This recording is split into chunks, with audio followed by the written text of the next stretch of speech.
Après sa victoire face à la Mauritanie, 2-0, la RD Congo se rend en Libye pour affronter le Soudan ce dimanche, coup d'envoi à 16h GMT, dans le cadre de la deuxième journée des éliminatoires de la Coupe du Monde 2026. Le sélectionneur des Léopards, Sébastien Desabre, donne sa priorité à la fraîcheur et effectue pas moins de 4 changements dans son 11 de départ. Seule la ligne défensive demeure inchangée, tandis que Mutusami laisse sa place à Chibola dans l'entrejeu. En attaque, seul Yohan Wissa garde sa place et les têtes d'affiche Cédric Bakambu, Gaël Kakuta et Meshak Elia sortent du 11.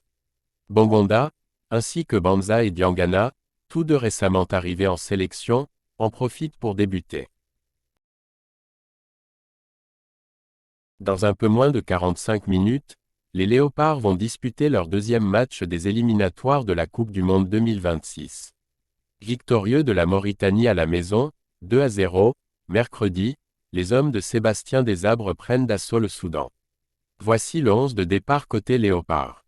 Dans le but, sans surprise Lionel Mpazi, auteur d'un clean sheet et d'une passe décisive lors de la première journée. En défense, la paire Chancel Mbemba et Henri Kinonga a été reconduite, épaulée par Gédéon Kalulu et Joris Kayembe sur les côtes. Dans un 4-3-3, Aaron Chibola jouera les rôles du nettoyeur tandis que Charles Pickle et Glody Diangana relayeront au milieu.